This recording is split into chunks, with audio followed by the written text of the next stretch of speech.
The Legendary Man Chapter 911 tercerahkan dengan prinsip. Saat kata-kata itu diucapkan, ekspresi Charlie berubah. Hanya pembudidaya alam dewa fase lanjut yang bisa bersentuhan dengan jejak kecil prinsip surgawi.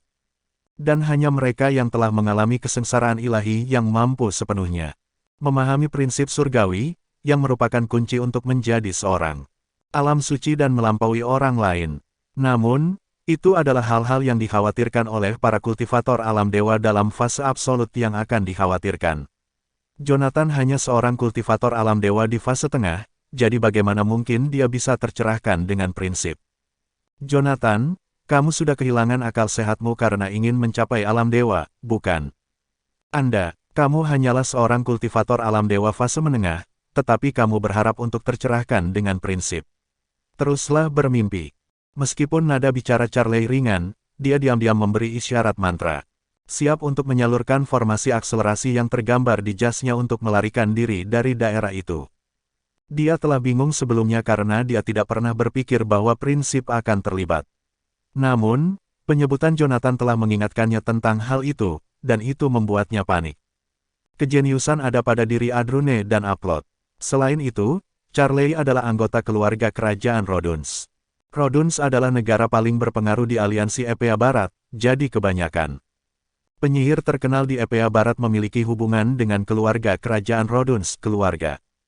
Ketika Charlie masih kecil, keluarganya diundang untuk menyaksikan proses seorang Archmage mencapai peringkat suci, setara dengan Epean Barat kultivator alam dewa Upload yang melalui kesengsaraan ilahi untuk menjadi kultivator alam dewa. Meskipun Charlie masih muda saat itu dan tidak sepenuhnya memahami apa itu berarti, adegan bagaimana seberkas cahaya tebal turun dari langit tepat ke Archmage tertanam dalam pikirannya. Semuanya terjadi dalam hitungan detik, namun Archmage berhasil naik ke tingkat kekuatan yang sama sekali baru. Dia menjadi Hollow Archmage yang tak terkalahkan. Hollow Archmage saat itu masih hidup, dan prinsip yang dia miliki yang dia pahami adalah prinsip cahaya. Selama lebih dari 3 dekade setelah itu, seluruh Epea Barat dalam keadaan damai. Dengan prinsip of light sebagai kekuatan absolut, tidak ada negara yang berani memulai perang apapun. Sinar cahaya yang menyinari Jonathan sebelumnya adalah sinar cahaya yang sama dengan yang pernah dilihatnya saat ia masih muda. Hanya saja, cahaya itu tidak seterang cahaya Hollow Archmage. Namun demikian, prinsip yang dicerahkan oleh Hollow Archmage adalah berbeda dengan Jonathan. Terlepas dari keengganan Charlie, dia harus menghadapi kenyataan, sangat mungkin bahwa Jonathan telah tercerahkan dengan prinsip yang lengkap. Dia bukan lagi tandingan Jonathan. Serang, kita harus membunuhnya dengan cara apapun. Charlie berteriak, dan manusia serigala Grandmaster Realm yang tersisa bergegas menuju Jonathan. Pedang surga berkilauan di malam yang gelap, dan setiap kali dihunus, seekor manusia serigala akan terbunuh. Semakin banyak mayat menumpuk di dekat kaki Jonathan. Charlie menguatkan diri dan berkata, hancurkan diri sendiri. Boom! Setelah mendengar perintah Charlie, para manusia serigala, tanpa ragu-ragu, mulai menyalurkan energi spiritual mereka saat mereka melesat ke arah Jonathan. Ketika mereka melompat ke udara, tubuh mereka mengembang seperti balon sebelum mereka meledak tepat di depan Jonathan. Gelombang kejut yang kuat mengalir ke seluruh penjuru tanah. Meskipun telah tercerahkan dengan prinsip of slaughter, Jonathan masih terlempar ke belakang. Kesana, awasi Charlie. Hanya itu yang bisa dikatakan Jonathan sebelum serangkaian ledakan terdengar di sekelilingnya. Di sekelilingnya, boom, boom, boom, manusia serigala yang mengelilingi Jonathan tampaknya tidak peduli dengan hidup mereka sendiri, menghancurkan diri sendiri secara berurutan dalam upaya untuk membawa Jonathan bersama mereka. Sayangnya, mereka telah meremehkan Jonathan. Pertama kali Jonathan dikirim terbang, dia sudah menggunakan perunggu bel tangan. Dengan perlindungan dari handbel perunggu, ledakan para manusia serigala hanyalah ketidaknyamanan kecil bagi Jonathan. Sederhananya, ledakan mereka mirip dengan meninju wajah Jonathan. Rasanya sakit, tetapi tidak akan menyebabkan luka parah pada dirinya. Jonathan melepaskan indera spiritualnya dan menemukan Charlie melesat melewati tepi medan kekuatan indera spiritualnya. Tepat di belakangnya ada Kesana, yang memegang pedang yang patah. Keraguan Jonathan lenyap begitu dia melihat kedua orang itu pergi. Dia mengencangkan cengkeramannya pada pedang surga dan mulai menyalurkan gelombang prinsip of slaughter ke dalam pedang. Jonathan telah meneliti pedang surga untuk waktu yang lama, tapi dia hanya menemukan ketangguhannya dan belum menemukan kualitas unik lainnya. Hanya ketika Jonathan secara tidak sengaja menyalurkan prinsip ke dalam pedang selama pertempuran terakhir, dia akhirnya menemukan pedang surga yang sebenarnya. Pedang surga adalah pedang yang berpesta dengan prinsip. Itu benar-benar senjata yang dirancang untuk membunuh. Benar saja, saat kekuatan prinsip mengalir ke pedang itu memancarkan energi pembunuh. Bel tangan perunggu di atas kepala Jonathan mulai bergetar dengan kuat, dan bahkan cahaya keemasan di sekitar Jonathan terancam menghilang. Setelah dia mempertahankan lonceng perunggu itu, energi pembunuh melonjak di luar kendali dan menyebar ke segala arah. Angin melolong di sekitar Jonathan sebelum menyebar keluar seolah-olah dia adalah pusat topan. Jonathan mencengkeram pedang surga dan mulai mengamati sekelilingnya. Pada saat itu juga, ratusan manusia serigala Grandmaster Realm menjadi tidak berarti seperti serangga bagi Jonathan. Mereka yang menghentikanku akan mati, Jonathan berucap sebelum mengambil langkah yang membawanya puluhan meter jauhnya. Di belakangnya, puluhan manusia serigala jatuh dalam kabut darah, tubuh mereka terbelah dua. Aura mengerikan di sekelilingnya mulai terlihat nyata, prinsip of Slaughter mendekati kesempurnaan. Meskipun Jonathan telah menerima pencerahan tepat saat dia berada di garis antara hidup dan mati, alamnya telah mencegahnya untuk mengalami kesengsaraan ilahi. Oleh karena itu, dia tidak dapat memahami esensi penuh dari prinsip. Terlepas dari penguasaan prinsip yang terbatas pada Jonathan, itu sudah cukup kuat untuk mengejar kematian bagi para manusia serigala Grandmaster Realm. Pedang surga bergetar seolah-olah bersemangat. Melihat pedang di tangannya, Jonathan menyadari bahwa ia dapat merasakan haus darah. Dia perlahan-lahan melonggarkan genggamannya dan mulai memegangnya dengan energi spiritualnya. Saya merasakannya, kata Jonathan sambil tersenyum ke arah pedang itu. Saya dapat merasakan segala sesuatu dalam radius 100 mil dengan energi spiritual dan indera spiritual saya. Aku akan memberimu energi yang tak terbatas. Bantai semuanya, biarkan aku melihat pedang setajam apa kau sebenarnya. Tepat saat dia mengatakan itu, dia mengulurkan tangan untuk mengibaskan pedangnya. Seolah-olah pedang itu dapat mendengarnya, pedang itu menghilang saat Jonathan menyentuhnya. Meskipun Jonathan menggunakan indera spiritualnya, dia hanya dapat melihat bayangan pedang itu berkelebat di sekelilingnya. Pada saat yang sama, erangan kesakitan terdengar di sekeliling Jonathan. Ketika dia mengedarkan pandangannya ke seluruh area, dia melihat manusia serigala di dekatnya jatuh ke tanah. The Legendary Man Chapter 912. Jonathan berdiri di tengah-tengah manusia serigala, dengan tercengang di wajahnya saat mereka terus berjatuhan seperti lalat. Begitulah kekuatan Limitless Flying Blade, sebagai yang memberikan energi spiritual dan prinsip pada pedang terbang. Jonathan terhubung dengan pedang itu dan dapat mengontrol lintasannya secara akurat. Namun, yang mengejutkannya adalah dia tidak bisa lagi melihat di mana pedang itu. Pedang itu terbang terlalu cepat. Siapapun yang pernah membaca legenda Canayan sebelumnya pasti akan akrab dengan pedang terbang. Yang diperlukan hanyalah satu pikiran dari kultivator, dan dia akan dapat menerbangkan pedang ke dalam pasukan untuk memenggal kepala musuh. Itu adalah kekuatan yang banyak orang ingin miliki, tapi sayangnya, hanya orang yang berkultivasi yang tahu kebenaran di baliknya. Pada kenyataannya, pedang terbang tidak sekuat yang dibayangkan oleh semua orang. Orang Siulian yang berada pada tingkat Zuyuanshen ke atas dapat melepaskan spiritual mereka dan membangun medan kekuatan yang meluas lebih dari puluhan meter di sekelilingnya. Diri mereka sendiri. Setelah itu, orang Siulian dapat memanipulasi energi-energi spiritual di sekitarnya ke dalam bentuk atau wujud apapun yang mereka inginkan. Tentu saja, itu juga berarti mereka dapat mengendalikan pedang terbang di dalam medan. Lapangan alih-alih bertarung dengan tangan kosong. Langkah seperti itu mungkin meningkatkan jangkauan serangan pedang terbang, tapi pada akhirnya, kontrolnya masih tergantung pada seberapa terampil seorang kultivator. Lebih penting lagi, memperluas medan kekuatan seseorang hingga puluhan meter adalah menguras energi spiritual secara besar-besaran. Tidak dapat dipungkiri bahwa mengendalikan senjata dari jarak jauh dengan energi spiritual meningkatkan jangkauan serangan efektifnya. Namun, kultivator juga akan membutuhkan waktu untuk mengubah formasi energi di sekitarnya.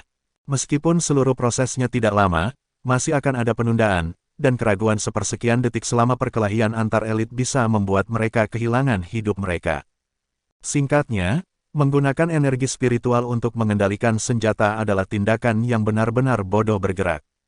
Pembudidaya tingkat tinggi hanya akan menggunakan senjata terbang saat berhadapan melawan rekan yang lebih lemah atau jika mereka ingin pamer di depan manusia. Jika tidak ada keuntungan praktisnya. Pedang surga Jonathan, bagaimanapun, adalah kasus yang berbeda. Meskipun dia bisa merasakan lintasan pedang itu, dia menyadari bahwa dia tidak bisa memprediksi di mana pedang itu akan muncul selanjutnya.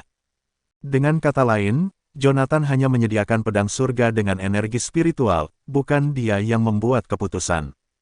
Pedang surga melakukan aksi pembunuhannya sendiri. Beberapa detik kemudian, pedang itu kembali ke Jonathan dan melayang di sekelilingnya diam-diam. Seekor manusia serigala berlari dan melompat ke arah kepala Jonathan, tapi saat ia mengacungkan cakarnya, tiba-tiba ia terbelah menjadi dua oleh suatu kekuatan aneh.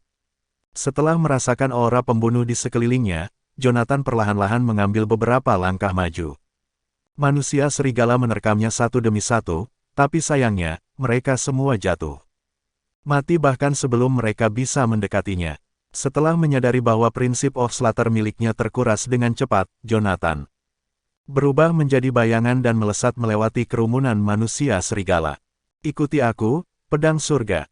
Tanpa basa-basi, pedang itu berubah menjadi tak terlihat dan mengitari Jonathan, meninggalkan tumpukan manusia serigala yang mati dan berlumuran darah di belakangnya. Ternyata, manusia serigala itu bukanlah pembudidaya biasa, mereka semua elit yang telah mencapai tahap dasar. Meskipun begitu, tidak ada yang cocok untuk pedang surga, dan mereka jatuh ke tanah. Jatuh ke tanah seperti potongan daging yang hancur. Dengan pedang surga seorang diri mengalahkan ratusan manusia serigala, Jonathan menghindari mereka tanpa berkeringat. Pada saat itu, jumlah manusia serigala yang tersisa di pasukan Charlie tidak mungkin lebih dari 500. Jika tersiar kabar bahwa pertempuran seperti itu telah terjadi, Chanaya, Remdik, dan bahkan seluruh dunia pasti akan marah. Setelah menggunakan indera spiritualnya untuk menatap kawanan serigala di belakangnya, Jonathan hanya bisa menggerutu dalam hati. Oh, sayang sekali, saya bisa dengan mudah menghabisi kawanan serigala ini jika saya punya lebih banyak waktu. Bahkan hanya 30 menit saja sudah cukup. Sayangnya, waktu tidak berpihak padaku. Kesana telah mengejar Charlie, dan aku tahu dia bisa melawannya untuk sementara waktu. Namun, saya juga yakin dia pada akhirnya akan membunuhnya jika situasinya berlarut-larut.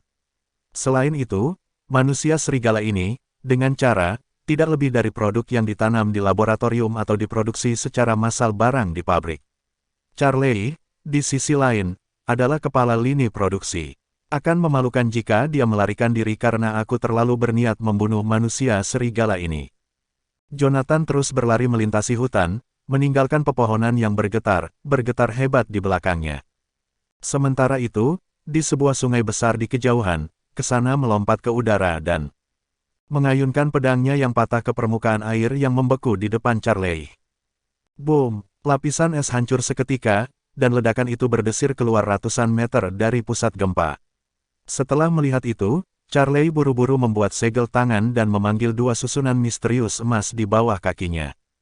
Tidak hanya susunan misterius yang melekat pada kakinya, tetapi juga tumbuh.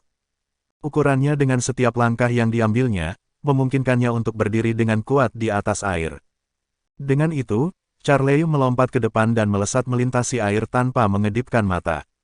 Meskipun sedetik lebih lambat, kesana mengikutinya dengan melompat menyeberangi bongkahan es yang lebih besar. Pada saat yang sama, Charlie mengucapkan mantra dengan tongkat sihirnya sebelum mengarahkannya ke belakangnya, sungai es. Ujung tongkat sihir itu menyentuh permukaan air sedikit saja, namun itu yang diperlukan untuk menghasilkan gelombang tinggi yang menerjang ke arah kesana. Untungnya, kesana bereaksi cukup cepat dengan mendorong dirinya keluar dari es dan ke udara. Detik berikutnya, dia mencengkeram pedangnya dengan erat dan mengayunkannya ke arah gelombang. Tebasan, saat energi spiritual mulai mengalir keluar, garis pucat energi pedang melesat ke langit dan menghancurkan dinding es yang belum terbentuk. Berhenti di sana, Charlie. Kesana berteriak saat dia mendarat di permukaan sungai yang membeku. Saat itu, seberkas cahaya tiba-tiba melintas di depannya. Kesana secara naluriah menutup matanya, tapi saat itu juga cahaya tersebut menghilang, dan Charlie menerjang dengan tongkatnya yang mengarah ke jantungnya.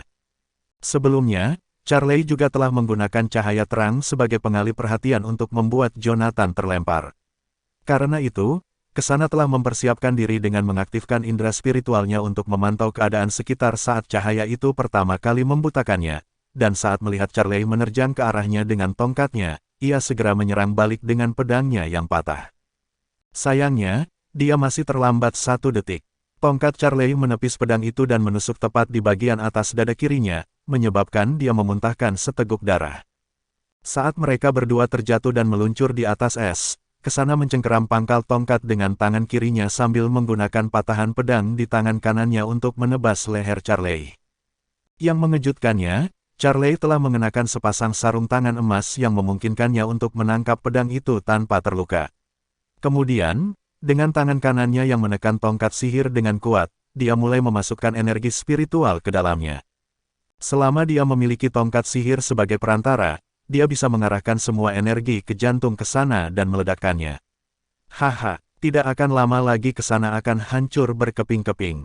Tidak peduli seberapa kuatnya Jonathan, dia tidak akan bisa menghidupkannya kembali kali ini. Namun, pada saat yang sama, aura dingin tiba-tiba menukik ke arah Charlie dan Kesana. Tentu saja, itu tidak lain adalah Jonathan. The Legendary Man Chapter 913 segera setelah aura dingin muncul. Charlie merasa seakan-akan seekor ular berbisa telah mengunci matanya. Dia dengan cepat memukul tongkat sihirnya untuk mempercepat aliran energi spiritual sebelum melangkah mundur ke tempat yang aman. Dalam sepersekian detik, gelombang energi spiritual akan melonjak ke Kesana dan meledak. Hampir tidak ada waktu untuk menghentikannya. Tidak ada yang bisa menyelamatkannya sekarang. Namun, saat dia mundur, aura dingin tiba-tiba muncul di hadapannya. Boom! Gelombang besar energi spiritual meledak seketika, mengirim Kesana langsung ke udara. Setelah memanggil perisai untuk melindungi dirinya dari ledakan itu, Charlie menatap Kesana dengan rasa tidak percaya dan terkejut. Tidak dapat disangkal bahwa aku melepaskan energi spiritual, tapi tidak meledak di dalam tubuh Kesana. Tubuh Kesana seperti yang aku rencanakan. Faktanya, itu meledak saat aku memukul tongkat sihirku. Aura dingin yang kurasakan telah memotongnya menjadi 2, menyebabkan energi spiritual meledak bahkan sebelum bisa mengalir ke Kesana. Itu sebabnya ada pukulan yang sangat kuat. Oh, astaga, siapapun yang bertanggung jawab atas hal itu memiliki kecepatan yang menakutkan. Tertegun, Charlie buru-buru melangkah mundur untuk menatap Kesana. Meskipun dia sudah menduga itu adalah ulah Jonathan, dia masih merasa sulit dipercaya. Tingkat kultivasi Jonathan mungkin telah meningkat pesat, tapi bagaimana bisa meningkat sebanyak ini? Selain itu, mengingat betapa cepatnya dia melakukan penyelamatan itu, dia juga bisa membunuhku dalam waktu yang sama. Tidak mungkin aku bisa melarikan diri ketika dia begitu cepat. Baiklah, karena aku tidak bisa lari, aku akan berdiri di tempat dan melihat bagaimana ini berjalan. Kesana mulai jatuh dari langit, tapi sebelum dia sempat menyentuh permukaan yang membeku, Jonathan secara misterius muncul di belakangnya dan memperlambatnya dengan bola energi spiritual yang lembut. Setelah melihat keadaan Kesana, dia menjadi semakin muram. Entah itu karena kontrak tuan dan pelayan atau tidak, Kesana telah membuktikan berkali-kali bahwa ia memiliki kesetiaan yang tak lekang oleh waktu. Bahkan ketika dia hampir mati, dia tidak pernah mundur dari ratusan Grandmaster manusia serigala alam. Dia bertarung dengan gagah berani sampai akhir, dan sekarang, tubuhnya dan dia hampir menghembuskan nafas terakhirnya. Aku tidak bisa membiarkan teman setia seperti dia mati. Tuan, gumam Kesana yang berwajah pucat saat dia mendarat dengan lembut di atas es dan menatap Jonathan. Berhentilah bicara, jawab Jonathan. Aku ingin kau mengunci sistem peredaran darahmu. Dengan itu, dia mengangkat telapak tangan dan menepis tongkat patah yang masih tertanam di Kesana. Wosh! Tongkat itu melesat ke arah Charlie secepat kilat sebelum bertabrakan dengan perisainya dan meledak berkeping-keping. Jonathan meletakkan tangan kanannya di atas luka Kesana dan mengalirkan kekuatan hidup.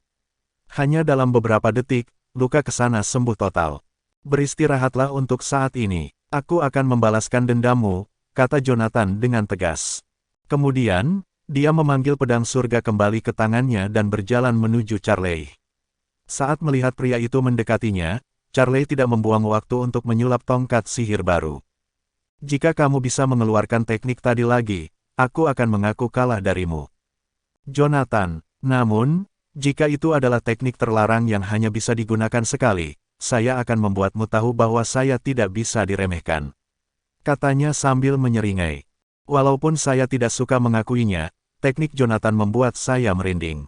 Namun, saya menolak untuk menyerah tanpa perlawanan. Lagi pula, ia pasti menguras banyak energinya setelah bertarung keluar dari Wolver Army dan menyelamatkan ke sana. Lagi pula, teknik yang dia gunakan sudah jauh melampaui batas dari alam dewa. Sayangnya, ada banyak hal yang tidak diketahui Charlie. Jonathan telah tercerahkan dengan prinsip, dan meskipun prinsip of strength-nya tidak sangat kuat, dia telah memastikan untuk menggunakan setiap ons-nya secara maksimal. Dia sangat ingin menghemat tenaga dan menangkap Charlie sehingga dia bahkan melepaskan kesempatan untuk memusnahkan seluruh pasukan serigala. Sebelumnya, Jonathan tidak menginginkan apapun selain membunuh Charlie. Setelah, bagaimanapun juga, Charlie tidak kooperatif, dan Jonathan juga tidak bisa menangkapnya. Oleh karena itu, satu-satunya cara untuk melindungi Chanaya adalah dengan melenyapkannya. Namun, keadaan berubah 180 derajat. Jonathan tidak lagi tertarik untuk membunuh Charlie. Berkat pedang surga, saya bisa membunuh Charlie kapanpun saya mau. Apakah dia hidup atau mati bukanlah masalah lagi. Satu-satunya hal yang ingin saya lakukan adalah menaklukkannya dengan kekuatanku sendiri. Charlie, kau telah menyakiti bawahanku lebih dari sekali. Jika saya ingat dengan benar, Anda juga bertanggung jawab untuk mengejar Kilian dengan kawanan binatang buas beberapa bulan yang lalu. Lebih parahnya lagi, kau hampir membunuh Kesana dan aku hari ini. Aku harus memberimu pelajaran dan menunjukkan kekuatan kantor Asura. Charlie telah mengamati Jonathan sepanjang waktu, khawatir bahwa yang terakhir mungkin tiba-tiba melepaskan serangan mematikan. Yang mengejutkannya, Jonathan ingin berhadapan langsung dengannya. Oh, betapa sempurnanya. Ini adalah kesempatan yang saya tunggu-tunggu. Jonathan ingin membawaku kembali ke Chanaya, dan juga, aku ingin mengikatnya di atas meja operasi di Remdik. Bagaimanapun, dia adalah seorang jenius yang telah berubah dari manusia biasa menjadi seorang kultivator alam dewa hanya dalam waktu 3 tahun. Lebih penting lagi, dia bisa menyembuhkan luka dan menumbuhkan kembali anggota tubuh dalam sekejap mata. Mempelajari rahasianya akan seperti membuka harta karun pengetahuan. Anda yang memintanya, Jonathan. Dengan itu, Charlie mengayunkan tongkatnya dan mengetuknya pelan di hadapannya, mengirimkan riak-riak di udara. Sebuah telapak tangan besar tiba-tiba melesat di tengah riak, ibu jarinya setinggi manusia biasa. Gemuruh, saat suara menggelegar rendah terdengar, seekor binatang iblis ungu yang berdiri setinggi puluhan meter melangkah keluar dari riak. Jonathan, temui binatang pemanggilku hantu valet neraka. Charlie mengumumkan sambil menyeringai pada binatang itu. Detik berikutnya, dia menggigit lidahnya dan memuntahkan kabut darah, hanya untuk membuat hantu valet menghirup semuanya melalui hidung dan mulutnya. Tanpa basa-basi, Charlie menjulurkan tongkatnya dan mengarahkannya ke arah Jonathan. Bunuh dia. Yang cukup menarik, ekspresi valet Ghost diwarnai dengan kesendirian. Meskipun Charlie telah memanggilnya, hantu itu masih menatapnya dengan jijik. Setelah beberapa saat ragu-ragu, ia berbalik menatap Jonathan dan mengeluarkan raungan parau. Kemudian, hanya dengan satu langkah besar, valet Ghost mendekati pria itu. Permukaan es hancur, tapi air di bawah kaki valet Ghost segera membeku. Sebuah telapak tangan raksasa terayun ke arah Jonathan, kecepatan dan kekuatannya begitu luar biasa hingga menghasilkan dentuman sonik. Tamparan. Jonathan melompat tepat pada waktunya untuk menghindari serangan itu, tetapi yang mengejutkan dan membuatnya cemas, sebuah tangan lain datang menghantam dari atas. Karena lengah, ia dihantam dari atas seperti bola karet dan terhempas ke dalam sungai yang sangat dingin. The Legendary Man Chapter 914 Charlie merasa lega saat melihat hantu valet neraka berhasil.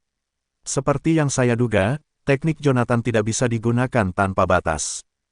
Kemampuan Hell's Valet Ghost sebenarnya lebih hebat dari Charlie. Keluarga Charlie adalah klan penyihir pemanggil terbesar di Epea Barat. Pada zaman dahulu, mereka telah menggunakan prinsip mereka untuk membangun pemanggilan kontrak dengan banyak binatang iblis dan makhluk jahat. Meskipun garis keturunan mereka menjadi semakin encer dari waktu ke waktu, mereka masih memiliki kesempatan untuk memanggil binatang buas yang kuat, dan Charlie adalah salah satu dari sedikit dengan kemampuan itu. Justru karena itu, keluarganya menaruh harapan besar padanya sejak kecil. Namun, Charlie tidak tertarik pada kultivasi. Dia percaya bahwa kultivasi hanyalah metode untuk mendominasi orang lain. Apa yang dia cari adalah kesempurnaan sejati. Dia ingin sekali menciptakan manusia yang sempurna dengan mengandalkan cara-cara ilmiah. Itu juga sebabnya ayah Charlie sangat marah dengan minat anak kandungnya Minat. Meskipun Charlie tidak terobsesi dengan kultivasi, dia masih bisa memanggil hantu valet neraka, makhluk yang 2 tingkat lebih tinggi darinya, berkat bakatnya. Namun, dia tidak berani memanggil hantu valet kecuali jika dihadapkan pada situasi yang mengancam nyawa. Lagi pula, jika hantu valet mengamuk, kelangsungan hidupnya sebagai pemanggil makhluk itu akan dipertanyakan. Namun demikian, Valet Ghost benar-benar memberikan kontribusi yang signifikan dalam menekan Jonathan tepat setelah dipanggil. Valet Ghost, bunuh wanita yang di sana juga, kata Charlie sambil menunjuk ke arah ke sana di kejauhan.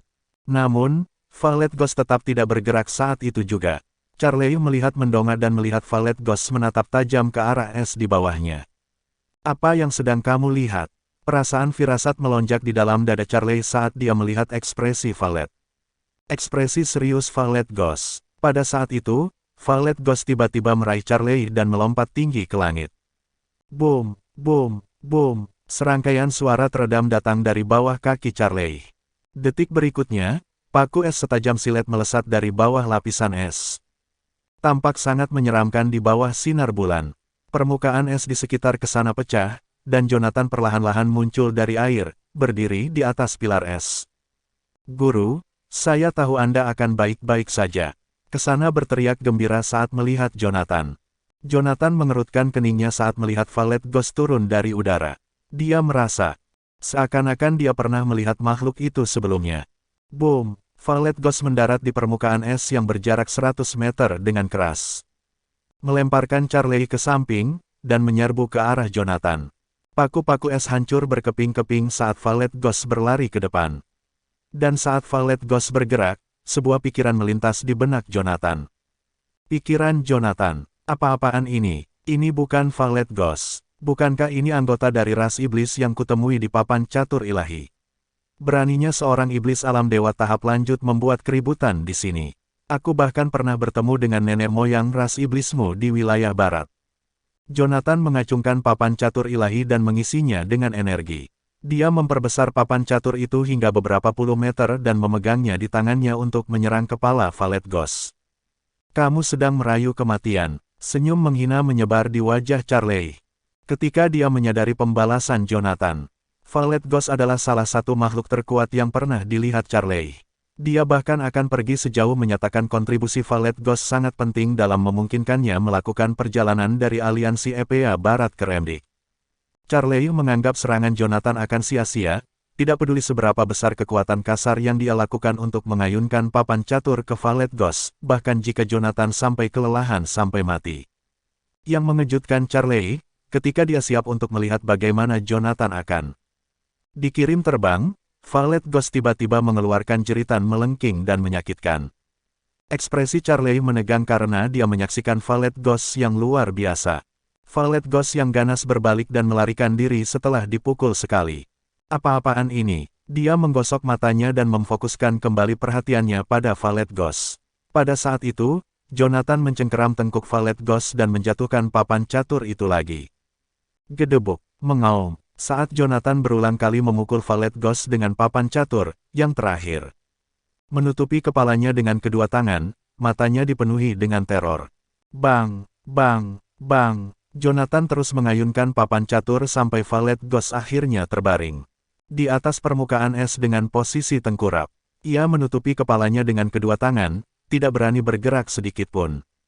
Bangunlah, Valet Ghost. Charlie menganga melihat pemandangan di hadapannya dengan keheranan. Valet Ghost adalah salah satu kartu trufnya. Ketika dia tiba di Remdik dan menegosiasikan persyaratan dengan Sar hampir saja membunuhnya. Tapi Charlie tidak memanggil hantu Valet saat itu. Tanpa diduga, dia menghadapi situasi seperti itu setelah memanggil Valet Ghost untuk pertama kalinya saat menghadapi Jonathan. Pada saat itu, Jonathan terengah-engah sambil berdiri di atas punggung Valet Ghost. Papan catur ilahi telah menyegel Tuhan dan Iblis selama ribuan tahun dan dilengkapi dengan pembatasan yang dirancang khusus untuk menekan Tuhan dan Iblis. Oleh karena itu, papan catur itu memiliki efek penaklukan alami pada Valet hantu. Selain itu, aura yang tersisa dari dewa dan iblis berkepala 3 bukanlah kekuatan yang bisa dilawan oleh keturunan ras iblis seperti Valet Ghost. Jonathan membayangkan dia bisa mengubah puluhan atau ratusan makhluk seperti Valet hantu melawan summoner mereka dalam sekejap sambil memegang Divine papan catur. Belum lagi satu. Mengesampingkan papan caturnya, Jonathan berbaring dengan malas dan memandang. Charlie, makhluk yang kau panggil tidak melakukan banyak melawan. Apa yang terjadi? Apa kamu punya kartu truf lainnya? Anda tidak akan memiliki kesempatan lain jika kau tidak bergerak sekarang. Berdiri di kejauhan, Charlie mencibir. Meskipun dia tidak tahu apa yang terjadi pada Valet Ghost, sebagai seorang summoner, dia bisa dengan jelas merasakan ketakutan Valet Ghost. Charlie tidak hanya mengeluarkan sejumlah besar energi spiritualnya saat memanggil Valet Ghost sebelumnya, tapi dia juga mengorbankan esensi darahnya. Oleh karena itu, dia tidak akan berhasil bahkan jika dia ingin memanggil binatang lain. Pada pemikiran itu, Charlie menusukkan tongkatnya ke depan lagi. Riak misterius itu muncul kembali, dan Jonathan dengan penasaran melihat ke angkasa, ingin melihat apa lagi yang bisa dipanggil oleh Charlie. Namun, pada saat itu, kesana tiba-tiba berteriak dari jauh, "Guru, orang itu kabur." Kabur. Jonathan menatap Charlie, yang masih berdiri di balik riak. Kemudian, dia memindai tempat itu dengan indera spiritualnya dan tidak melihat apa-apa di sana. Dia berbalik dan dengan cepat bergerak ke satu sisi, hanya untuk menyadari bahwa apa yang dia amati hanyalah bayangan ilusi Charlie. Charlie yang asli telah melarikan diri dan berlari jauh. Jonathan menyeringai kecut dan menggelengkan kepalanya dengan geli. Saya ceroboh. Aku tidak percaya aku tidak bisa melihat ilusi sesederhana itu. Dia memanggil pedang surga dengan menjentikkan pergelangan tangannya dan menggerakkan tangannya sedikit. Pergi. Setelah Jonathan memberikan perintahnya, pedang surga menghilang seketika. Ratusan meter jauhnya, Charlie, yang melesat ke depan, berteriak histeris dan jatuh dengan keras ke permukaan es. Pedang surga berhenti dengan mantap di hadapan Jonathan. Setetes darah terakhir menetes dari pedang itu. Jonathan menoleh untuk menatap ke sana, yang berdiri di satu sisi. Bidang eliksir Charlie telah rusak. Pergi dan bawa dia kembali. The Legendary Man Chapter 915, mengerti. Kesana melompat dan mendarat di samping Charlie setelah beberapa lompatan. Ekspresi tanpa ekspresi ada di wajahnya saat dia menatap Charlie, yang memegangi perut bagian bawahnya dan mengerang di tanah. Terlepas dari betapa menyedihkannya penampilannya sekarang, dia tidak lupa bahwa dia hampir membunuhnya sebelumnya. Sambil menjambak rambutnya, dia dengan kasar menyeretnya kembali ke Jonathan. Jonathan, kamu tidak akan berani membunuhku.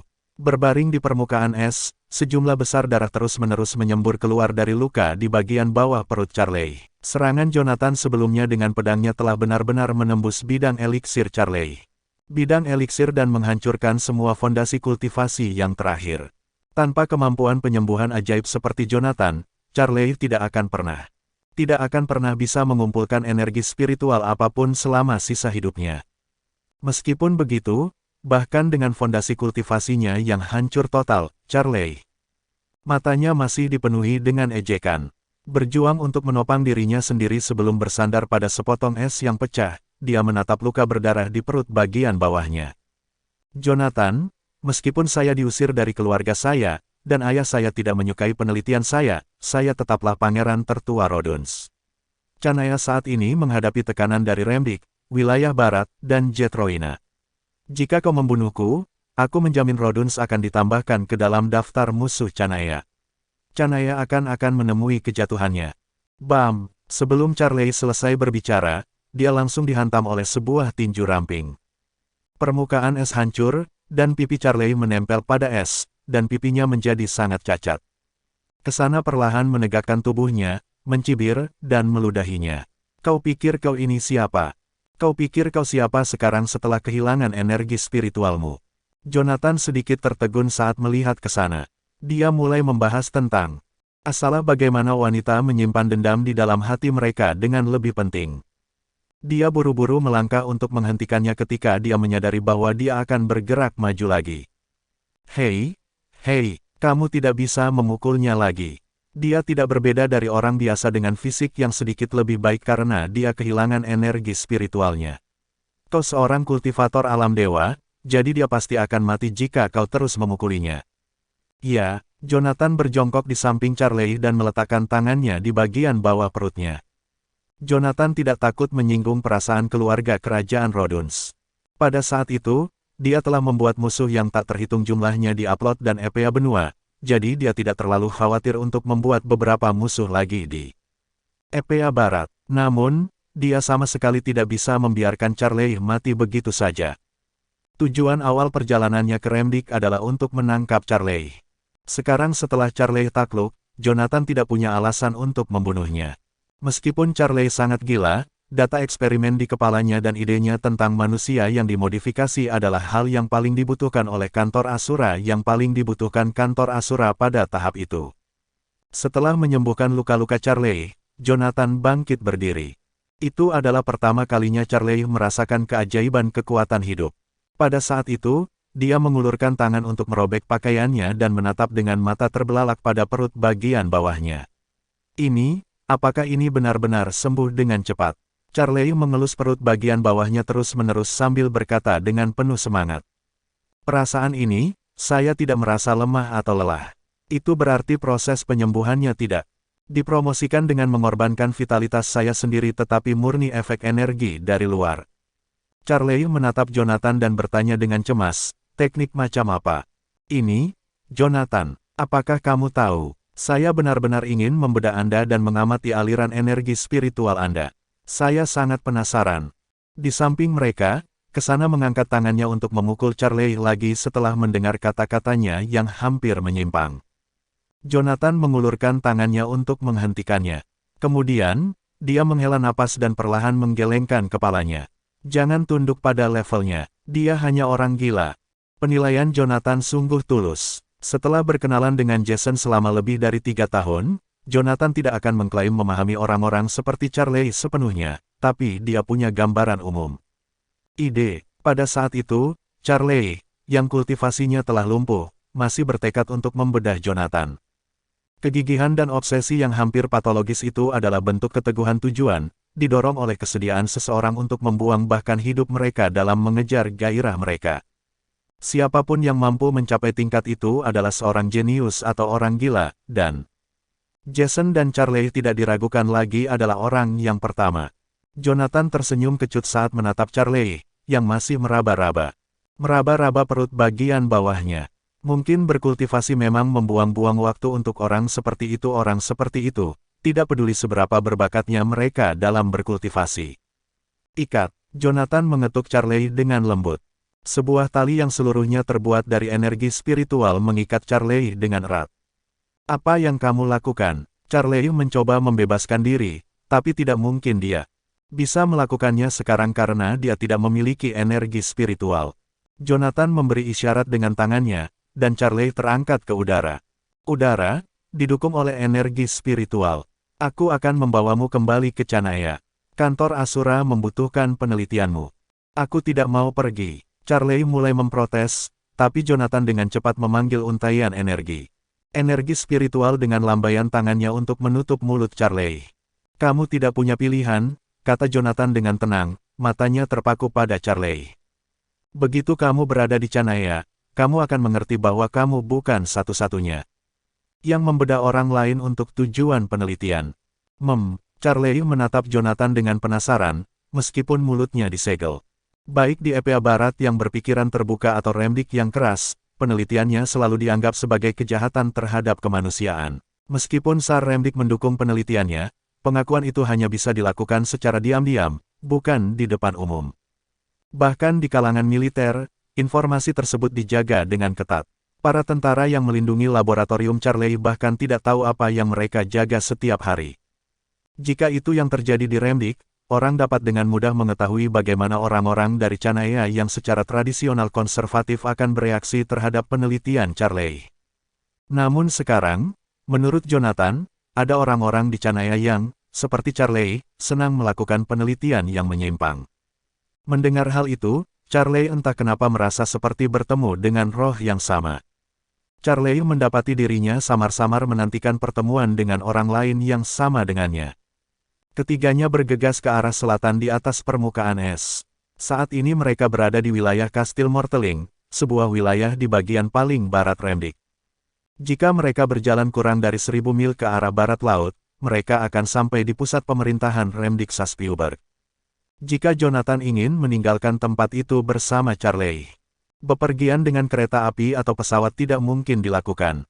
Menurut spekulasi Jonathan, dilihat dari status penting Charlie, pihak berwenang Remdik mungkin sudah menyadari ada sesuatu yang tidak beres saat mereka mengalami kecelakaan. Kemungkinan besar Istana Kremalos telah mengirimkan para ahli untuk menyelamatkan Charlie sekarang. Bahkan jika Jonathan mengambil penerbangan internasional kembali ke Canaya, pihak berwenang Remdik tidak akan menahan diri atau berbelas kasihan demi mencegat Charlie.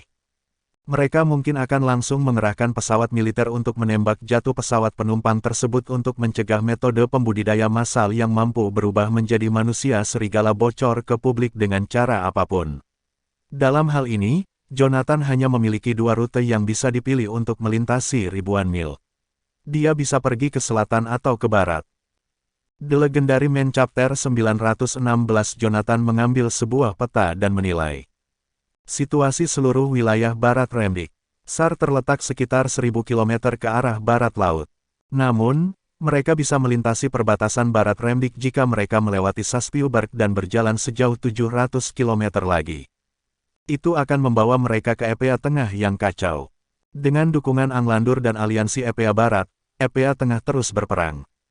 Kantor Asura akan dapat menjemput kami begitu kami memasuki zona perang di sentral Epea.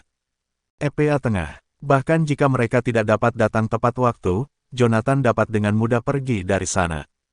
Lagi pula, bahkan Remdik, yang mengklaim memiliki militer terbaik di dunia, tidak akan mampu mengawasi setiap lokasi di zona perang. Jonathan dan yang lainnya akan benar-benar menjadi tidak terlihat dan tidak perlu lagi khawatir akan dilacak setelah berada di sentral Epea. Namun, ada beberapa risiko yang terlibat dengan pendekatan ini, seperti kemungkinan menghadapi pengejaran yang semakin meningkat. SAR dari Istana Kremalos, serta para pembudidaya dari Roduns dan Sanctuary mungkin akan mengejar Jonathan jika mereka mengambil jalan ke Epea Barat. Jonathan menatap ke sana dengan penuh perhatian. Saya tidak menyangka akan bertemu dengan seseorang seperti dia selama perjalanan saya ke Remdik.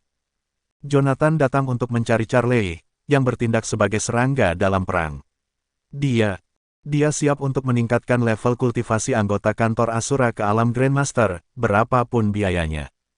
Tanpa diduga, dia menemukan cara untuk meningkatkan tingkat kultivasi seseorang secara paksa ke alam dewa dengan kesana. Jonathan kemudian membuat perjanjian dengan peti mati bahwa dia akan pergi ke tempat suci dan membantu mencuri hati Kaisar Remdik. Tidak diragukan lagi, Jonathan akan pergi ke Sanctuary, tapi itu bukan waktu yang tepat. Waktu yang tepat sekarang, Charlie, yang merupakan sosok penting, harus dikirim kembali ke Edenic Hive. Sesegera mungkin karena situasi semakin mencekam. Dengan begitu, Jonathan akan berada di atas angin dalam perang yang akan terjadi beberapa bulan kemudian. Tidak ada waktu yang terbuang. Jonathan membutuhkan kesana untuk memandu jalan menuju Sanctuary. Namun, persediaan darah suci miliknya hanya bisa bertahan hingga 3 bulan, paling lama. Ini berarti Jonathan harus mencapai Sanctuary dalam waktu 3 bulan. Saat itu, untuk mengamankan pembebasan Antoine, Ivanov telah berjanji kepada Jonathan bahwa Remdik tidak akan menyerang Doveston selama 6 bulan. Hanya tersisa kurang dari 3 bulan sebelum batas waktu tersebut habis. Kedua jangka waktu ini bisa dibilang bertepatan. Menurut kesana, perang ini sama sekali bukan untuk mendapatkan sumber daya, tapi melainkan, Sanctuary sedang berusaha menemukan makam seorang jenderal. Ini berarti bahwa para pembudidaya dari Sanctuary pasti akan berpartisipasi dalam perang. Begitu dimulai, Jonathan telah memperdebatkan apakah akan menyusup ke Sanctuary dan mencuri hati Kaisar Remdik bahkan sebelum perang dimulai. Dia kemudian akan meledakkan rudal khusus di dalam Gunung Enli untuk mengirim orang-orang itu langsung ke akhirat. Bagaimanapun, dia harus mengunjungi Sanctuary dalam waktu 2 bulan meskipun Mereka tidak datang mencarinya. Rute kedua mereka adalah pergi ke selatan dari tempat mereka sekarang. Setelah menempuh perjalanan sejauh 5.600 km, mereka akan memasuki Merania. Merania adalah negara terkurung daratan terbesar yang diapit di antara Remdik dan Canaya. Negara ini tidak dapat terlibat dalam perdagangan laut karena kurangnya pelabuhan. Oleh karena itu, Merania memiliki kekuatan nasional yang lemah, karena relatif terbelakang dan primitif. Mereka hanya bisa mengertakkan gigi dan menelan penghinaan dari Remdik dan infiltrasi bersamaan dari Canaya karena mereka tidak berdaya melawan dua negara besar. Namun demikian, Merania telah mengeluarkan pernyataan kepada dunia luar bahwa mereka akan segera bergabung dengan pihak lawan jika salah satu pihak menyerang mereka. Ini adalah strategi yang sederhana namun sangat efektif yang secara efektif menjaga Remdik dan Canaya tetap terkendali. Karena Merania begitu luas, masalah transportasi yang sebelumnya menghambat pembangunan ketika pertama kali mengklaim kemerdekaan tidak akan ada lagi jika diintegrasikan ke dalam Remdik atau Canaya. Dengan demikian, Merania menjadi satu-satunya wilayah netral di seluruh Aplot dan Epea. Remdik dan Canaya telah memberikan berbagai tingkat bantuan kepada Merania untuk menstabilkan mereka. Namun, mereka juga menggunakan cara mereka sendiri untuk menghalangi perkembangan Merania. Perkembangan Merania pada saat yang bersamaan. Situasi saat itu sangat rumit. Remdik pasti akan mencoba mencegat mereka begitu Jonathan membawa Charlie ke Merania. Pada saat yang sama, kantor Asura juga akan fokus untuk mengumpulkan tenaga kerjanya di Merania. Jonathan dan Karl adalah satu-satunya pembudidaya alam dewa di kantor Asura. Akan ada 3 orang jika ke sana diperhitungkan. Namun, Jonathan yakin bahwa Wilbur tidak akan berpangku tangan di Yellowview selama mereka menjelaskan pentingnya Charlie. Jonathan juga sangat yakin bahwa keluarga Blackwood dan keluarga Osborn akan mengirim pembudidaya alam dewa untuk mendukung mereka. Bagaimanapun, hidup atau mati Charlie terkait dengan kelangsungan hidup seluruh Canaya. Ini bukan waktunya untuk dendam pribadi atau perebutan kekuasaan. Baik Wilbur maupun 8 keluarga terhormat, semuanya menginginkan dunia yang stabil dan dapat diatur, bukan negara yang hancur. Terlepas dari itu, jika mereka memilih jalan ini, kemungkinan besar Merania akan mengalami pertempuran berskala kecil namun sengit bahkan sebelum perang di Doveston dimulai. Pada saat itu, tidak pasti apakah Jonathan bisa keluar dari Merania hidup-hidup, apalagi para pembudidaya dari keluarga terhormat dan Wilbur. Sementara Jonathan mencoba merenungkan rute pelarian mana yang harus diambil, beberapa sosok dengan cepat berlari ke arahnya dari lereng di seberang gletser. Melihat manusia serigala, kesana bergumam, "Tuan, itu manusia serigala." Jonathan menoleh untuk melihat Charlie, yang berada di sampingnya. Namun, wajah Charlie terlihat penuh ketakutan. "Apa yang kamu takutkan? Bukankah kamu menciptakan mereka untuk sepenuhnya patuh padamu?" Sementara itu, Jonathan yang kebingungan melepaskan energi spiritual yang membekap mulut Charlie. Namun, Charlie gemetar ketakutan sambil berteriak dengan panik, "Lari! Jonathan, cepat lari! Mereka mematuhiku karena aku menggunakan sihir kontrak untuk mengendalikan mereka. Namun, karena kau menghancurkan kultivasiku, semua itu batal demi hukum." Semua manusia serigala ini diciptakan secara paksa. Hal pertama yang akan mereka lakukan sekarang setelah kontrak tidak berlaku adalah membunuhku. Rasa dingin menjalar di tulang belakang Jonathan saat mendengar kata-kata Charlie.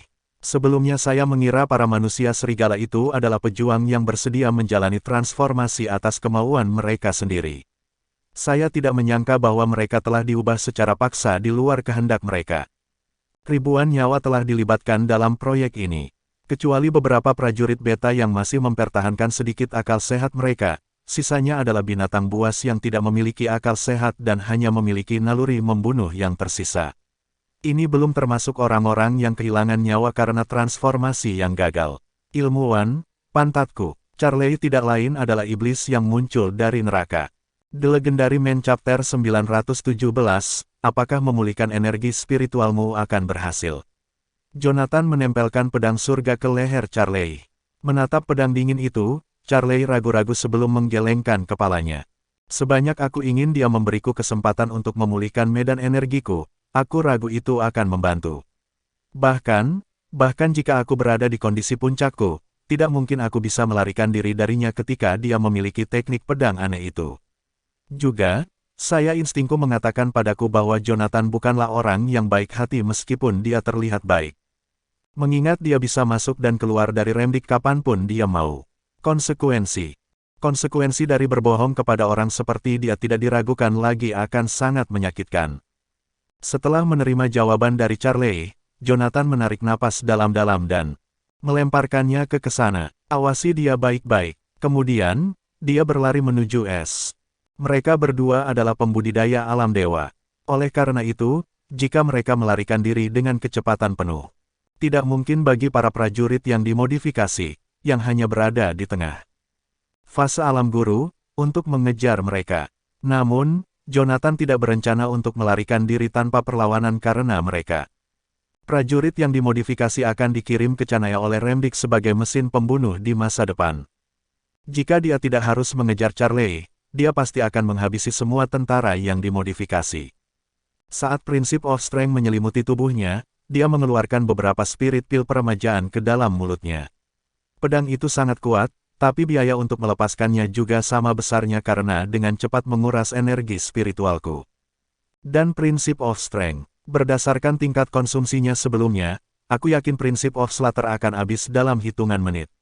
Selain itu, aku tidak memiliki banyak kekuatan hidup yang tersisa di dalam tubuhku. Setelah dia menangkap Charlie, dia ingin memanggil peti mati untuk memintanya. Untuk mendapatkan lebih banyak kekuatan hidup, serta meminta bantuannya untuk membangun dengan Charlie, seperti yang dia lakukan dengan kesana. Dengan begitu, dia bisa mengembalikan tingkat kultivasi Charlie, dan perjalanan mereka kembali ke Canaya akan jauh lebih lancar. Namun, untuk beberapa alasan, peti mati itu tidak meresponsnya kali ini, jadi dia harus menyerah pada ide itu untuk saat ini. Dengan semua pertimbangan itu, dia tidak bisa menerima luka yang lebih mematikan. Dalam waktu singkat, pasukan serigala dan Jonathan bertemu satu sama lain di atas es. Bunuh. Dalam sekejap mata, pedang surga lenyap dari sisi Jonathan. Tiba-tiba, ratusan meter darinya, seekor manusia serigala yang mencoba melompat ke arah Jonathan dari samping dan kepalanya terpenggal. Tubuh tanpa kepala itu terus berlari ke depan puluhan meter karena inersia yang kuat sebelum jatuh ke tanah. Sementara itu, Jonathan mengayunkan tombak hitamnya ke arah musuh-musuhnya. Dor, dor, dua manusia serigala memuntahkan darah saat mereka terlempar oleh serangannya, yang juga menghancurkan organ dalam mereka. Jelas, mereka tidak punya waktu lebih lama lagi untuk hidup. Entah dari mana datangnya, seekor manusia serigala mencengkeram kepala Jonathan dari belakang. Sebuah kilatan melintas di udara sebelum cakar tajam manusia serigala itu teriris terpisah dan berubah menjadi awan kabut berdarah yang tertiup angin. Saat prinsip of slaughter milik Jonathan terus berkurang, dia melesat ke depan. Berubah menjadi bayangan saat dia melewati pasukan serigala. Dia menggunakan tombak hitam sebagai tongkat karena dia tidak tahu bagaimana cara menggunakan senjata itu dengan benar. Namun, kurangnya keterampilannya tidak menjadi masalah karena kekuatannya begitu luar biasa sehingga tidak ada manusia serigala yang bisa selamat dari serangannya. Sayangnya baginya, meskipun kecepatannya yang luar biasa di mana dia membantai lawan-lawannya, dia hanya menghabisi puluhan manusia serigala. Bahkan ada lebih banyak manusia serigala yang menyerbu ke arah tepi seberang dari dua arah. Setelah menendang seekor manusia serigala, Jonathan menekan detonator di tangannya. Dor, dor, dor, serangkaian ledakan terdengar puluhan meter dari tepian seberang. Beberapa pilar air melesat ke langit saat retakan terbentuk di atas es. Jonathan menginjak, menyuntikkan energi spiritual ke dalam air sungai yang dingin. Teknik naga suci kuno, 5 elemen dewa naga, air. Sambil berteriak, dia mengisyaratkan teknik itu dengan tangannya. Gelombang raksasa meletus di bawah es dan bergegas menuju pasukan serigala. Segel es. Setelah gelombang menabrak manusia serigala, Jonathan melompat ke udara, membentuk segel dengan tangannya, dan menamparnya ke air yang bergelombang. Retak, retak, retak. Serangkaian suara retakan terdengar saat air sungai dengan cepat membeku oleh Jonathan. Banyak manusia serigala yang gagal melarikan diri dari sungai tepat waktu dan dengan demikian terjebak di es. Lapisan es asli yang terbentuk di sungai tidak dapat menahan dirinya sendiri setelah air di bawahnya tersedot dan membeku di atasnya. Oleh karena itu, karena tidak lagi mampu menahan beban, lapisan es itu pun hancur. Charlie yang terbatas menelan ludah sambil menatap para manusia serigala yang membeku. Prinsip macam apa yang digenggam Jonathan? Sepertinya agak terlalu konyol dia bisa membekukan setidaknya 200 manusia serigala Grandmaster Realm dalam sekejap dengan menyentuh air. Kesana juga bingung dengan kemampuan Jonathan, meskipun hanya sedikit, saat dia menatapnya. Jonathan seharusnya tidak bisa melakukan itu dengan prinsip of strength-nya, mengingat itu bukan prinsip elemen. Setidaknya, menurutku tidak. Apa yang terjadi? Beberapa detik kemudian, dia menggelengkan kepalanya. Aku juga tidak tahu. Namun, aku yakin guru sangat kuat. Sementara itu, Jonathan berdiri di depan tepi lapisan es yang pecah sambil mengintip para manusia serigala yang ketakutan. Untuk saat ini, sepertinya jangkauan 5 elemen Dewa Naga saya hanya mencapai ratusan meter. Menurut teknik naga suci kuno, orang yang menemukan teknik ini sedang mengejar binatang iblis tipe air saat dia membekukan seluruh lautan karena marah. Aku tidak memiliki banyak prinsip of strength yang tersisa, jadi aku harus menyimpan beberapa, kalau-kalau aku menghadapi pertempuran yang tidak terduga. Tidak diragukan lagi, 200 lebih manusia serigala itu hanya disegel sementara, karena mereka semua adalah pembudidaya alam Grandmaster. Bahkan jika mereka bodoh, mereka pasti akan berhasil keluar dari es, yang berarti. Ayo pergi, serunya sambil berlari melewati ke sana dan meraih Charlie. Saat ketiganya berlari ke selatan dengan kecepatan penuh, para manusia serigala hanya bisa mengejar mereka dengan mengikuti aroma mereka. Tanpa sepengetahuan mereka, sebuah cahaya redup dengan cepat mendekati sungai dari langit barat laut setelah mereka pergi. Dalam waktu kurang dari 3 menit, suara desiran keras terdengar saat lebih dari selusin parasut dengan cepat turun dari langit, pendaratan mereka menghasilkan bunyi gedebuk tumpul di tanah. Sekelompok 6 orang melangkah menuju lapisan es di bawah pimpinan seorang pria tua. Pertempuran baru saja terjadi di sini, seperti yang terlihat dari banyaknya sisa energi spiritual di sini. Berdasarkan jejak yang tertinggal di tanah, aku ragu sudah lama mereka pergi. Ayo kejar mereka. The Legendary Man Chapter 918. Meskipun Jonathan dan Kesana tidak menyadari para pengejar yang mengejar mereka terus berlari dengan kecepatan penuh. Jonathan telah mengeluarkan prinsip kekuatannya terlalu cepat, jadi Meskipun dia ingin memusnahkan manusia serigala, dia tidak memiliki energi untuk melakukannya. Saat dia menyeret Charlie melintasi pegunungan secepat kilat, dia memandang yang terakhir dan bertanya, ketika kita bertarung satu sama lain sebelumnya. Mengapa kau seolah-olah tidak peduli apakah manusia serigala itu selamat atau binasa? Mereka bukan aku, jadi mengapa aku harus peduli apakah mereka hidup atau mati? Jawaban Charlie yang jujur. Terkejut mendengarnya, Jonathan menoleh ke arah Kesana. Yang mengejutkannya, dia melihat Kesana menyeringai ke arahnya. Dia benar-benar menerima jawaban Charlie tanpa mengedipkan mata. Jonathan tidak dapat menahan perasaan tidak masuk akal atas tanggapan pasangan itu.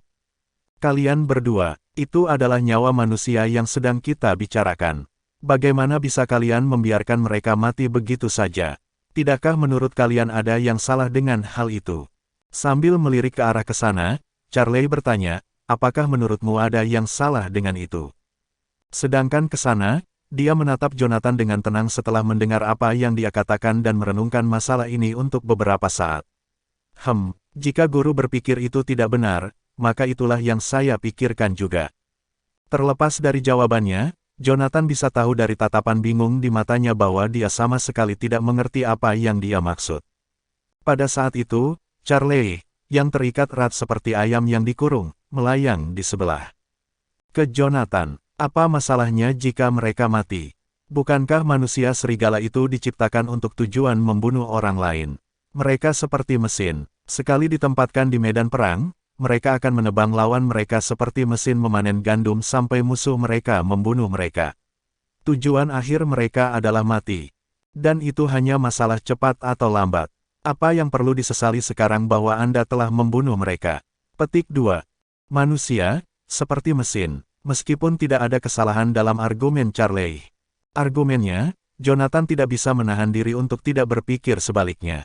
Meskipun manusia serigala adalah manusia yang telah mengalami modifikasi dan tidak memiliki perasaan atau emosi, mereka tetaplah manusia.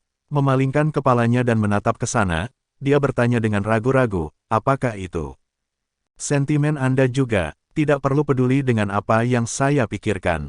Kamu bisa mengutarakan pendapatmu, pikiranmu. Sambil berlari dengan kecepatan tinggi, dia mengerutkan alisnya dan jatuh ke dalam berpikir. Aku tidak begitu mengerti apa yang kalian berdua maksudkan dengan mesin perang. Yang ku tahu, manusia memang seperti itu, mereka terus menjalankan misi. Menjalankannya, dan bertempur sampai mati. Jawabannya sungguh-sungguh, tanpa ada kesan asal-asalan, dan Jonathan menyadari bahwa dia memang telah membuat kesalahan. Dari dua orang di sampingku, yang satu bisa mengubah tentara menjadi pasukan. Manusia serigala tanpa pemikiran kognitif dan merupakan orang gila terus-menerus. Sementara itu, yang satunya lagi adalah petarung elit yang dipersiapkan oleh Sanctuary. Lebih tepatnya, dia adalah seorang pembunuh. Lebih tepatnya, dia adalah mesin pembunuh. Aku mungkin belum pernah ke Sanctuary, tapi jelas dari tingkah lakunya bahwa dia hidup di dunia yang sederhana. Bahkan sesuatu yang biasa seperti perbedaan antara pria dan wanita, sebuah konsep yang dapat dipahami oleh anak berusia 3 atau 4 tahun, sepertinya melintas di atas kepalanya. Mungkin tidak ada yang mengajarinya tentang hal-hal seperti itu sejak ia kecil. Lagi pula, siapa yang mau menjelaskan moral dan etiket kepada sebuah mesin? Entah mengapa, ia merasa dadanya sedikit sesak saat ia menatapnya. Kesana, ya, Tuan, jawabnya segera, siap untuk melaksanakan instruksinya. Yang mengejutkannya, Jonathan terdiam dan hanya tersenyum padanya. Setelah jeda, dia berkata, kesana, saya akan menunjukkan kepadamu bahwa masih banyak hal lain yang harus dilakukan di bumi ini. Tunggu dan lihat saja, 3 bulan tidak akan cukup lama untuk hidup karena kamu akan menjadi terikat pada dunia yang indah ini. Aku akan membuatmu ingin terus hidup dan menunjukkan betapa indahnya dunia ini. Baik kesana maupun Charlie tertegun melihat mata Jonathan berbinar. Tak satu pun dari mereka yang pernah melihat tatapan seseorang yang begitu penuh harapan dan antusiasme. Keindahan dunia, apakah memang ada hal seperti itu? Charlie memperbaiki menatap Jonathan dengan alis berkerut seolah-olah sedang meneliti bidang penelitian yang belum pernah ia temui sebelumnya. Saat itu, Jonathan tiba-tiba berhenti di sebuah batu besar sebelum berbalik dan menatap ke arah cakrawala di belakangnya. Hal itu hampir saja membuat kesana terjatuh ke dalam kolam di bawahnya. Dia dengan cepat berbalik dan jatuh ke belakang di samping Jonathan. Apa yang kau lihat, Tuan? Dia mengerutkan keningnya sambil menatap tajam ke kejauhan, dan telinganya bergerak-gerak. Sedetik kemudian, dia menekan tangannya ke gagang pedang surga.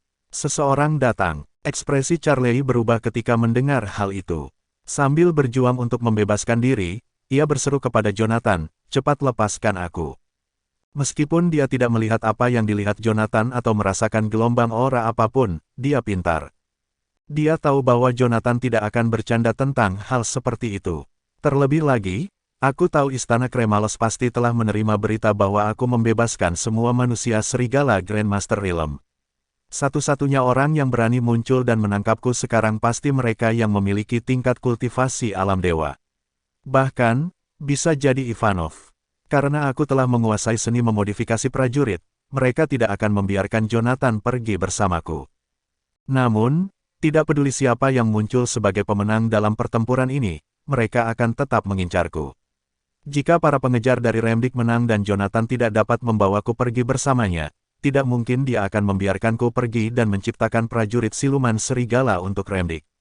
Dengan metode Jonathan yang kejam, dia tidak akan ragu untuk membunuhku dan menyelesaikan akar masalahnya. Sebaliknya, jika Jonathan menang dan Remdikian yakin mereka tidak bisa mendapatkan Charlie, mereka akan memilih untuk menyingkirkan Charlie untuk menghilangkan kemungkinan dia menggunakan ilmunya untuk melayani Canaya. Oleh karena itu, begitu kedua belah pihak terlibat dalam pertempuran, hasilnya tidak menjadi masalah. Bagaimanapun juga, itu tetap berarti kematian baginya. Sebelumnya, Charlie menghabiskan waktu yang lama untuk mengembangkan Beta Warrior yang dilengkapi dengan kesadaran diri. Dia yakin keberhasilannya akan membantunya mendapatkan pijakan kemanapun dia pergi. Namun, sekarang saya mengerti bahwa pola pikir itu adalah kesalahan besar. Hasil penelitian saya memberikan saya ketenaran yang tak tertandingi, tetapi juga merupakan pedang bermata dua. Hanya Canaya dan Remdik yang mencoba untuk mendapatkan saya untuk saat ini. Sayangnya, jika tersiar kabar bahwa saya mampu menciptakan kultivator alam Grandmaster, saya khawatir organisasi-organisasi di seluruh dunia akan menginginkan saya di pihak mereka dan pada saat yang sama ingin membunuh saya. Saya telah menciptakan sesuatu yang kuat, namun entah bagaimana ternyata saya telah membuka kotak Pandora. Sementara Charlie berdebat apakah akan terus memohon belas kasihan Jonathan, suara mesin yang bergemuruh dari cakrawala perlahan-lahan semakin keras. The Legendary Man Chapter 919, sebuah jet tempur. Charlie mendongak dengan terkejut ke langit malam yang gelap gulita saat mendengar suara di kejauhan. Apakah mereka berencana untuk meledakkan kita? Sialan, paling tidak, mereka bisa mencoba menyelamatkanku. Apakah saya tidak layak untuk diusahakan? Jonathan, lepaskan aku. Jika Anda mengembalikan medan eliksir saya bisa bertarung bersama kalian dan melawan mereka. Charlie hendak melanjutkan ketika hembusan energi spiritual menyegel bibirnya. Alis Jonathan berkerut saat dia mendengarkan suara-suara di langit. Saya lebih baik membunuhmu daripada memulihkan energi spiritualmu. Jangan pernah berpikir tentang hal itu. Guru, mengapa kita tidak membunuhnya setelah kita mengetahui bagaimana dia mengubah? Tentara ini, kesana bertanya kepada Jonathan dengan serius. Nif, mendengar kata-kata kesana, Charlie mulai memutar tubuhnya dengan keras dengan wajah memerah. Tidak ada yang tahu apa yang ingin dia katakan. Jonathan menggelengkan kepalanya sedikit.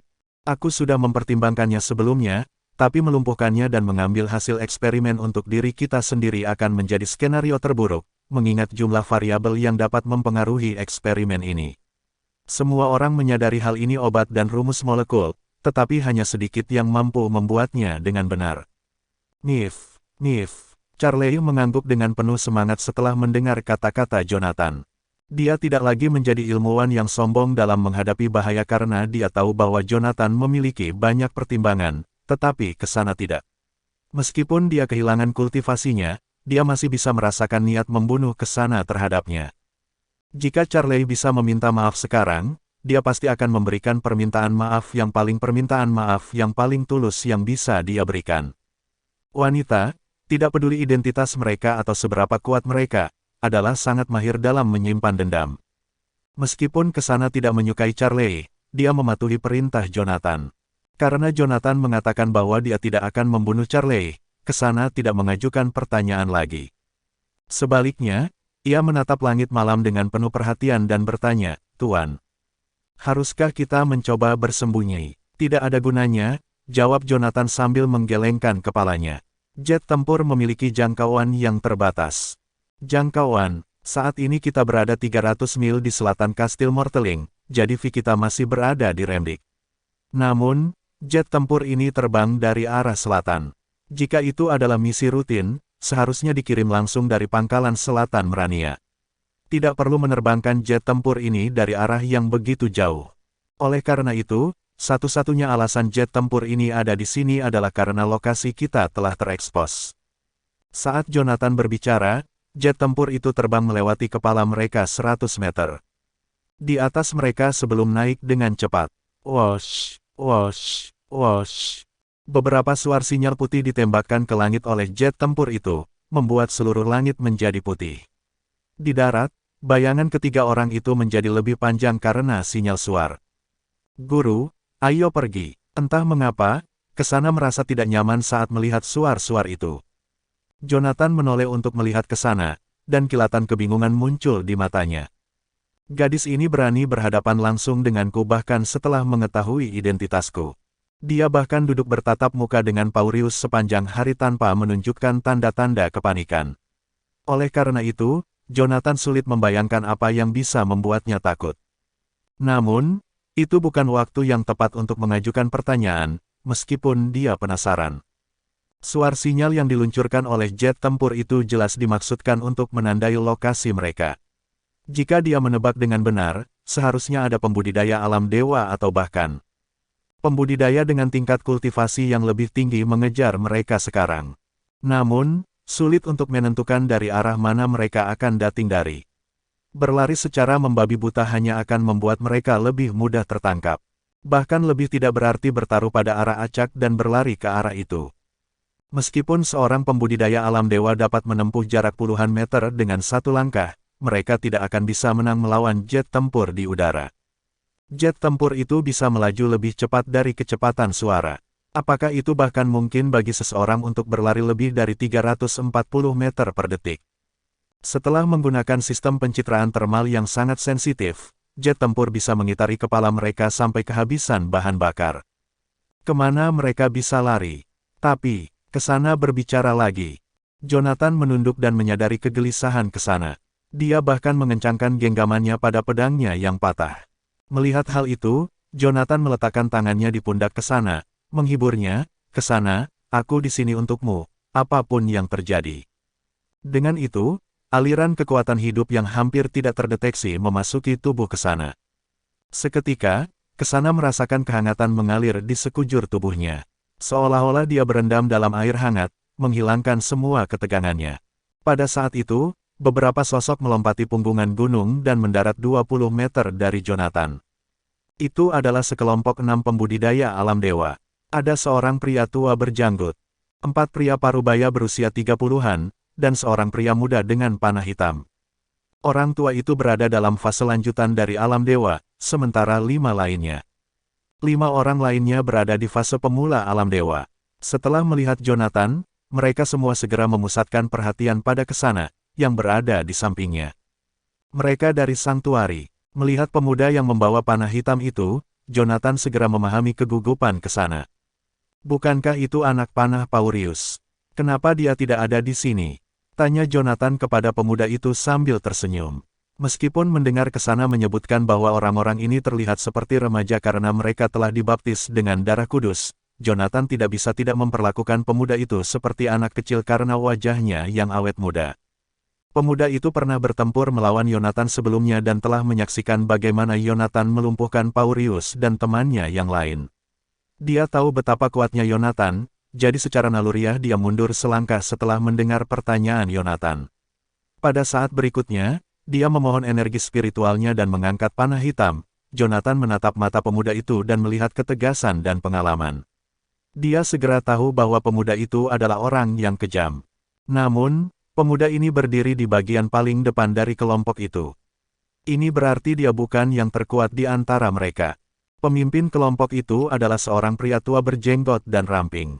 Mengamati Jonathan, pria tua itu tertawa kecil. Anda pasti Jonathan Goldstein. Sulit untuk membayangkan bahwa kantor Asura, sebuah organisasi besar di Canaya, hanya memiliki seorang kultivator alam dewa sebagai pemimpinnya. Kesana menerjemahkan kata-kata orang tua itu dengan gugup. Jonathan terkekeh mendengarnya. Aku juga tidak menyangka Sanctuary memiliki orang tua renta sepertimu. Kenapa? Apa kau terburu-buru untuk pergi ke akhirat? Apa kau butuh bantuanku? Jonathan menatap ke sana, dengan jelas mengharapkan dia menerjemahkan kata-katanya kepada pria tua itu. Namun, pria tua itu berbicara lagi. Kali ini, ia berbicara kepada Kesana dengan nada memerintah. Kesana sedikit gemetar. Ia mencengkeram pedangnya yang patah dengan erat sebelum menggelengkan kepalanya. Jonathan melirik ke arah Charlie dan bertanya, "Apa kau tahu apa yang dia katakan?" Charlie memutar matanya dan mengerucutkan bibirnya. Jonathan segera menghapus energi spiritual di bibir Charlie. Charlie meludah beberapa kali sebelum menjawab dengan tenang, "Dia memerintahkan Kesana untuk membunuhmu." The Legendary Man Chapter 920, Bunuh Aku. Terkejut, Jonathan menatap pria tua itu dengan tidak percaya. "Dasar kakek tua, katakan saja apapun yang kau mau. Tidak perlu sampai melakukan hal yang ekstrim seperti itu, bukan? Apa yang telah saya lakukan sehingga menyinggung perasaan Anda? Mengapa kau datang setelah hidupku saat pertama kali kita bertemu? Bersikaplah masuk akal." Setelah Jonathan menyelesaikan kalimatnya, dia menepuk bahu Charlie. "Terjemahkan itu, Charlie." "Tidak, saya tidak bisa," kata Charlie sambil menatap Jonathan tanpa daya.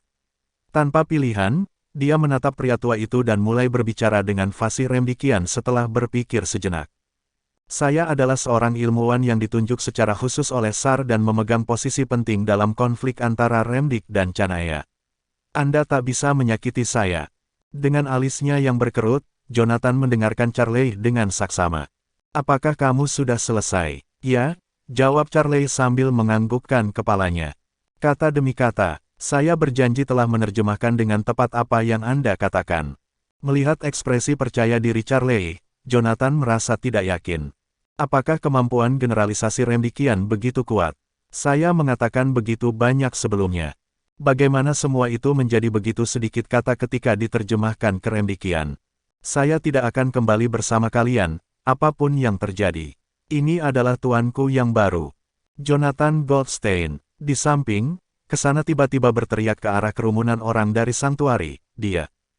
Pedang patah di tangannya. Mendengar itu, Jonathan menoleh ke arah kesana. Kesana berbicara dalam bahasa Canayan. Jelas sekali, dia ingin Jonathan mendengarnya kata-katanya. Jonathan tahu ini adalah cara kesana untuk memberitahukan pilihannya. Meletakkan salah satu tangannya di bahu kesana, Jonathan menatap pria tua itu sambil memegang pedang surga di tangannya yang lain sambil tersenyum. Siapa nama kakek tua di seberang kita itu, kesana? Juga, tanyakan padanya bagaimana. Berapa banyak orang dari santuari yang datang kali ini? Meskipun tidak mengetahui maksud Jonathan, kesana melakukan apa yang diperintahkan. Guru, ada 6 orang dari santuari yang datang kali ini, dan mereka semua ada di sini. Untuk pria tua di depan kita, dia dulunya adalah instruktur saya. Namanya adalah Djokovic. Oke, Jonathan mengulurkan tangannya dan menepuk pundak kesana 2 kali, lalu menarik Charlie dan menempatkannya di samping kesana. Kesana, aku yakin kau tahu betapa pentingnya orang ini bagiku. Aku punya misi untukmu sekarang. Bawalah dia bersamamu dan pergilah ke selatan. Jangan kembali. Saat Jonathan berbicara, dia melepaskan sebuah cincin dari jarinya. Cincin penyimpanan ini memiliki semua yang Anda perlukan dalam perjalanan, termasuk pelacak GPS, persediaan, dan telepon. Jangan khawatir, aku akan menyusul kalian berdua segera, kata Jonathan dengan riang sambil memakaikan cincin itu ke jari kesana. Segera setelah itu, dia memberikan kekuatan hidup ke dalam tubuh kesana. Ingatlah kehangatan ini adalah kehangatan pantai dan lautan di dekat Khatulistiwa, sesuatu yang belum pernah kamu rasakan sebelumnya. Pergilah ke selatan dan tetaplah hidup. Dengan itu, sebuah gelombang energi spiritual yang lembut menyembur dari tangan Jonathan. Gelombang itu mengangkat ke sana dan Charlie sebelum melemparkan mereka ke bawah gunung. Guru, aku akan menunggumu di depan. Menyadari bahwa dia hanya akan menjadi beban bagi Jonathan jika dia tetap tinggal di belakang, kesana tidak menolak dan malah menarik Charlie mendekatinya dan menghilang ke dalam sungai yang gelap gulita di bawahnya. Wosh! Sebuah suara tajam yang menusuk bergema di udara. Jonathan menggerakkan tangan kanannya. Sedikit, dan pedang surga, yang dia pegang, langsung muncul 20 meter jauhnya. Ding! Mengikuti suara dering yang tajam, panah hitam itu dikirim terbang ke hutan setelah dibelokkan. Sementara itu, pedang surga terbang kembali ke arah asalnya dan kembali ke tangan Jonathan lagi. Saat Jonathan menatap Djokovic, dia perlahan-lahan mengumpulkan prinsip of slaughter miliknya. Djokovic, jangan pernah berpikir untuk mengejar mereka saat aku sedang mengawasi mereka. Bunuh dia. Dengan perintah Djokovic, para pembudidaya alam dewa segera berubah menjadi bayangan saat mereka menerjang ke arah Jonathan. Adapun Djokovic, dia melompat ke depan dan pergi ke arah ke sana. Sebuah peluit mengerikan menembus keheningan malam saat tombak hitam melintasi udara dan terbang langsung ke arah dada Djokovic. Tinju Djokovic dan tombak bertabrakan, benturan itu membuatnya terlempar ke belakang. Dia membajak beberapa pohon kuno sebelum akhirnya berhenti. Jonathan juga terbang mundur karena kekuatan itu dan hampir mendarat di tepi tebing sebelum menstabilkan dirinya. Saya tidak peduli siapa kalian atau dari organisasi mana kalian berasal, saya juga tidak. Saya juga tidak tertarik dengan siapa yang ingin kalian tangkap, apakah saya, kesana, atau Charlie. Hanya punya satu hal untuk dikatakan. Kalian semua tidak akan pernah bisa pergi dari sini bersamaku di sini hari ini. Djokovic berdiri, ekspresinya menjadi muram ketika ia melihat kelima teman-temannya berdiri di atas papan catur. Setelah mengepalkan kedua tinjunya, sepasang sarung tangan yang tampak ganas segera muncul di tangannya. Tanpa basa-basi, dia melangkah maju dan muncul di tepi papan catur ilahi. Kemudian, dia melemparkan pukulan tanpa ragu-ragu sedetik pun. Retak, retak, retak. Pada perisai roh di perbatasan papan catur ilahi, retakan halus terbentuk satu demi satu, dan setelah bertahan sejenak, mereka hancur. Berkeping-keping, kelima orang yang berjuang di papan catur ilahi segera merasakan tekanan pada tubuh mereka mereda. Kemudian, Mereka melompat keluar dari papan catur ilahi. Mata Jonathan berbinar-binar saat menatap Djokovic. Dia bisa merasakan energi kuat Djokovic saat Djokovic melakukan gerakannya. Itu adalah prinsip kekuatan. Sepertinya Djokovic juga telah mendapatkan prinsip, meskipun entah prinsip apa yang telah dia raih saat Djokovic melihat ke arah Jonathan, dia mengepalkan tinjunya di depannya. Berpencarlah dan kejar ke sana. Saya akan berurusan dengan orang ini di sini. Mengerti. 5 orang lainnya menimpali. Dengan itu, para kultivator berpencar dalam sekejap. Mereka mengitari Jonathan dan langsung menuju ke arah ke sana melarikan diri. Kau yang memintanya. Mengikuti raungan yang dalam, Jonathan melangkah maju dan melemparkan tombaknya ke salah satu pembudidaya. Tepat ketika Djokovic bergegas maju untuk menyelamatkan pembudidaya itu, sebuah geraman menyakitkan datang dari arah yang berlawanan dengan Jonathan. Karena khawatir, Djokovic berbalik, hanya untuk melihat kekuatan hidup 2 orang lenyap sepenuhnya. Itu adalah 2 kultivator alam dewa yang telah mengejar ke sana. Sekarang, yang satu telah menjadi mayat tanpa kepala, sementara yang lain telah terpotong dari pinggang ke bawah dan jatuh langsung ke sungai di bawahnya. Vitalitas seorang elit alam dewa bagaikan matahari yang menyala-nyala. Dengan 2 dari mereka tiba-tiba dibantai, bahkan para pembudidaya yang telah melewati sungai berbalik untuk melihat kedua mayat itu dengan kaget, belum lagi Djokovic, yang telah menyaksikan pemandangan itu. Mati. Di bawah perlindungan bayang-bayang di jurang, pedang surga menikam Djokovic tanpa peringatan. Boom! Djokovic melayangkan pukulan dan menyebabkan udara di sekitarnya terkompresi secara ekstrim, menghasilkan suara yang menggelegar. Pedang surga milik Jonathan terpental ke samping oleh pukulan Djokovic, menyebabkan pedang itu menusuk ke dalam gunung. Di saat yang sama, tombak Jonathan telah menghantam dada Djokovic. Ambil ini, Djokovic. Bersambung.